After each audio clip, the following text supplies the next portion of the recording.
नमस्कार, मैं नंदकिशोर यादव, औषधि खेती विकास संस्थान से सभी किसान भाइयों को नमस्कार। जैसा मैंने पहले वीडियो में आपको बताया था कि बाँस की खेती से किसानों को क्या फ़ायदा है और किसान अपनी आर्थिक आय को किस तरीके से एक क्रांति परिवर्तन ला सकते हैं और कैसे बाँस की खेती किसानों के लिए बेहद सुरक्षित खेती हो सकती है। आज मैं आप लोगों को बाँस की खेती किस तरीके से किस महीने में की जाती है और क्या उसमें खर्चा आता है और प्लांटेशन किस तरीके से करना चाहिए, इस पे मैं एक विस्तृत विवरण देना चाहूँगा। बाँस की खेती फरवरी से नवंबर तक किसी भी समय की जा सकती है। यानी फरवरी से स्टार्ट होती है और नवंबर तक। सिर्फ़ 2 महीने जो हैं दिसंबर और जनवरी, जब टेम्परेचर ज़्यादा लो रहता है, उस समय हम लोग बाँस की खेती नहीं करवाते हैं, बाँस का प्लांटेशन नहीं करवाते। कारण कि लो टेम्परेचर होने के कारण में पौधा जो है बढ़ोतरी नहीं ले पाता है। तो इसलिए नवंबर से लेकर और फरवरी से लेकर नवंबर तक का जो महीना है वो काफ़ी अच्छा माना जाता है बाँस की खेती के लिए। दूसरा जो बाँस का जो प्लांटेशन है वो हम लोग पौधे से पौधे की दूरी 6 फुट और लाइन से लाइन की दूरी 12 फुट। ये मानक एक बहुत स्टैंडर्ड मानक है।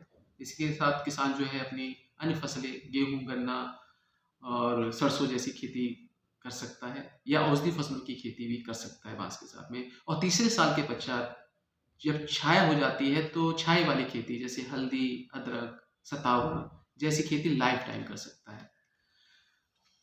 और इसमें जो गड्ढे बनने हैं वो 1 बाई 1 फुट के बनने हैं, यानी पौधे से पौधे की दूरी जो 6 फुट है और लाइन से लाइन की दूरी जो 12 फुट है, उसके हिसाब से 1-1 फुट के गड्ढे 1 बाई 1 फुट के गड्ढे आप लोगों को करने हैं।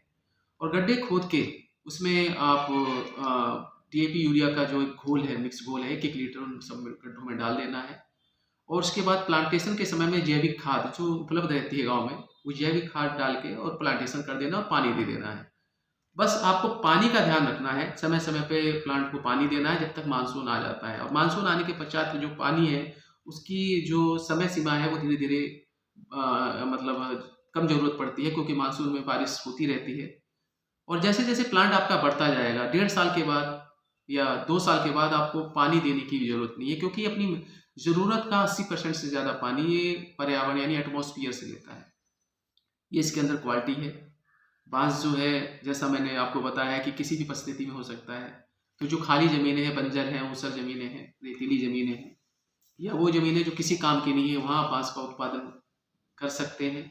या आपकी जो उपजाऊ ज़मीन है, उसमें भी बाँस की खेती कर सकते हैं क्योंकि गन्ने की अपेक्षा जो बाँस है, वो लगभग 2 से 3 गुना ज़्यादा प्रॉफ़िट देता है।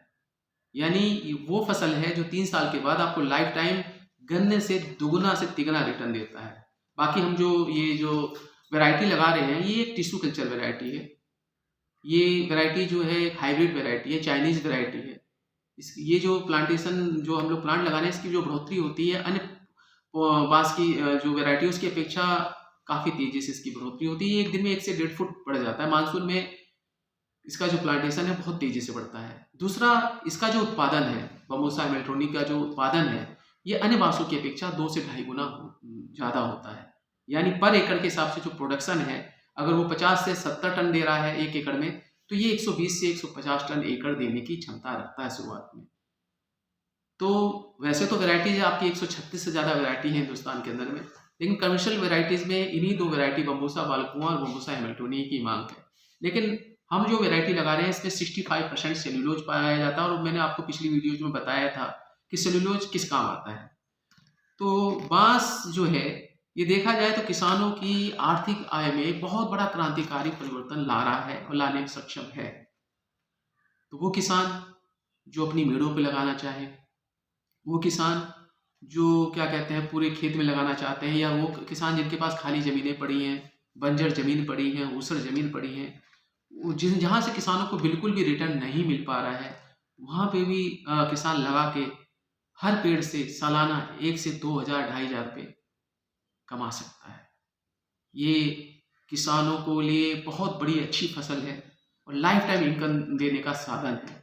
यानी मान लीजिए कि एक तरीके से पेंशन वाला साधन हो गया कि आपने बाँस लगा दिया और आपके एक लंबी उम्र तक ये आपको उसका भुगतान करता रहेगा, आपको आमदनी देता रहेगा।